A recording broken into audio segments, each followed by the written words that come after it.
आज की इस चर्चा में हम एक ऐसी गहराई से भावुक कर देने वाली घटना पर बात करने वाले हैं जो सीधे दिल पर लगती है। ये कहानी है इंसानी हौसले की और एक ऐसी रहस्यमयी मदद की जिसे सुनकर शायद आपके रोंगटे खड़े हो जाएं। ये कोई आम किस्सा नहीं है, ये आस्था का एक ऐसा सफर है जो हमारे तर्क और सोच के सारे दायरों को पूरी तरह से बदलकर रख देता है। जरा सोचिए, क्या होता है जब कोई एकदम सच्चे और साफ दिल से ऊपर वाले को पुकारता है और ईश्वर खुद उसके लिए रास्ता बन जाता है। ये सिर्फ एक सवाल नहीं है, बल्कि इस पूरी घटना का आधार है। ये हमें शुरू से ही ये सोचने पर मजबूर करता है कि क्या सच में चमत्कार होते हैं, और अगर हाँ, तो वो किस रूप में हमारे सामने आते हैं। हेमकुंड साहिब की वो बेहद कठिन और नामुमकिन सी लगने वाली चढ़ाई। उत्तराखंड की ऊंचाइयों में बसा है एक बहुत ही पवित्र स्थल हेमकुंड साहिब। ये जगह जितनी खूबसूरत है उतनी ही अपनी पतली हवा और बेहद खतरनाक पथरीले रास्तों के लिए जानी जाती है। और अब एक 75 साल की बुजुर्ग माँ जो बिल्कुल अकेली सफेद दुपट्टा ओढ़े और कांपते कदमों के साथ इस खौफनाक यात्रा पर निकल पड़ी। इस सफर में सबसे बड़ी बाधा क्या थी? घांघरिया बेस से शुरू होने वाली पूरे 6 किलोमीटर की बिल्कुल खड़ी और बेरहम चढ़ाई। सच कहूं तो एक स्वस्थ और जवान इंसान के लिए भी ये रास्ता पसीने छुड़ा देता है। तो सोचिए, एक 75 साल की बुजुर्ग महिला के लिए तो ये सचमुच नामुमकिन ही लगता है ना। लेकिन यहाँ शारीरिक ताकत से कहीं बड़ी चीज उनके पास थी, उनकी अटूट आस्था। उन्होंने अपने कांपते हुए कदमों को आगे बढ़ाया और बस इतना कहा, वाहेगुरु, बस एक बार अपने दर के दर्शन करा दो। आंखों में सिर्फ यही एक अरदास लिए उन्होंने उस पहाड़ पर चढ़ना शुरू कर दिया। जब शारीरिक क्षमता बिल्कुल जवाब दे गई और निराशा ने घेर लिया।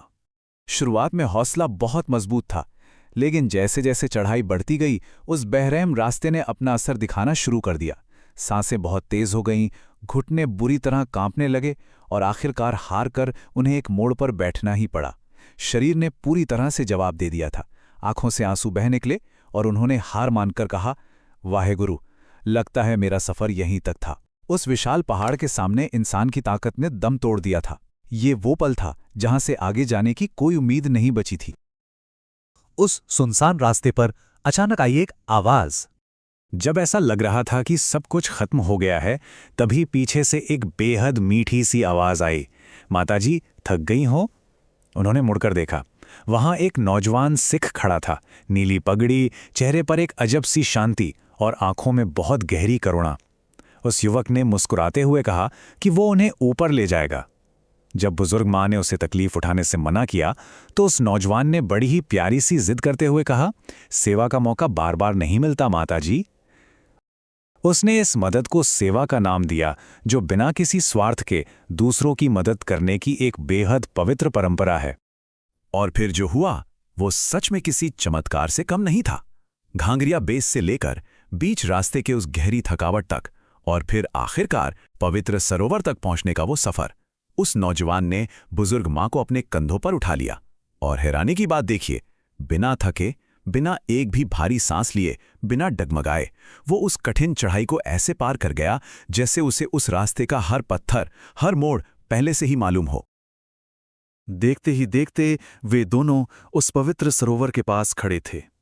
बुजुर्ग मां की आंखों में कृतज्ञता के आंसू थे। उन्होंने गहरी राहत की सांस लेते हुए कहा, वाहेगुरु, तूने मेरी सुन ली। ये वो जादुई पल था जब एक अटूट आस्था ने नामुमकिन को मुमकिन कर दिया था। उन्होंने सच्चे दिल से माथा टेका और अरदास की। दर्शन करने के बाद वो युवक उन्हें सुरक्षित नीचे बेस तक वापस ले आया। विदा लेने से पहले जब मां ने उसका नाम और पता पूछा तो उसने हल्की से मुस्कान के साथ कहा कि वो पुणे में रहता है। उसने अपना पता दिया, अगले महीने अपनी बहन की शादी में आने का न्योता दिया और फिर वो उस भीड़ में कहीं गायब हो गया। कुछ हफ्ते बीत गए, लेकिन वो बुजुर्ग मां उस नौजवान की निस्वार्थ सेवा को भुला नहीं पाई। उन्होंने ठान लिया कि वो उस बेटे का शुक्रिया अदा करने के लिए देश के एक कोने से दूसरे कोने तक का सफर तय करेंगी। वो पुणे पहुंची, वो पता ढूंढा और उस घर का दरवाजा खटखटाया। अंदर से एक परिवार बाहर आया और माताजी ने कहा कि उन्हें उनके बेटे से मिलना है।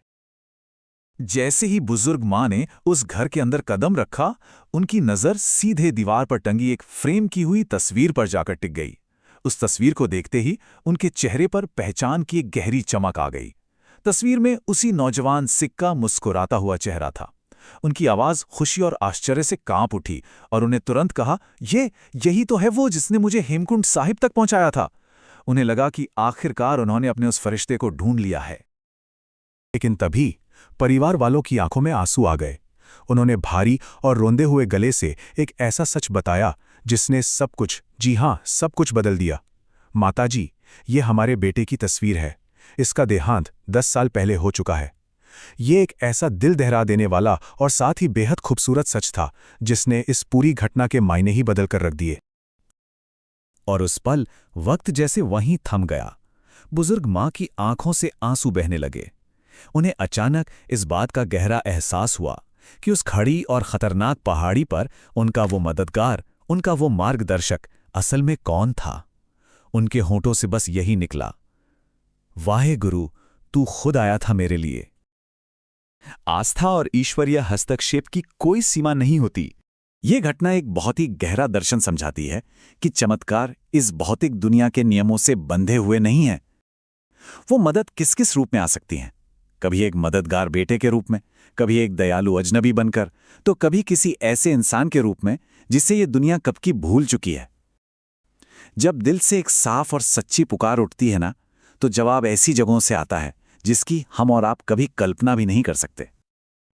इस पूरी चर्चा का सबसे अहम और भावुक बिंदु यही है, ईश्वर किसी एक रूप में बंधा नहीं है, बस सच्ची श्रद्धा होनी चाहिए।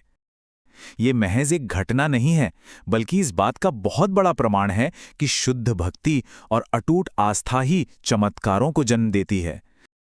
जब इंसान पूरी तरह से हार मान लेता है, तब आस्था ही वो डोर होती है जो हमें गिरने से बचा लेती है। तो आखिर में ये सवाल सोचने पर मजबूर कर देता है। उस खड़ी और मुश्किल पहाड़ी पर वो जो मार्गदर्शक था, क्या वो महज एक बीती हुई याद था या फिर अटूट आस्था का साक्षात रूप? ये कहानी हमेशा हमें ये याद दिलाएगी कि मानव के हौसले और ईश्वरीय चमत्कारों के बीच का ये रिश्ता हमारी सोच से कहीं ज्यादा गहरा है। अगर ये कहानी आपको पसंद आई तो वीडियो को लाइक करो, शेयर करो और कमेंट में अपनी राय जरूर लिखो, क्योंकि हम हर कमेंट को रिप्लाई करने की कोशिश जरूर करते हैं। अगर ये वीडियो आपको पसंद आई तो चैनल को सब्सक्राइब जरूर करना, क्योंकि यहाँ हम ऐसी ही कहानियां लाते हैं जो आपकी सोच बदल दें।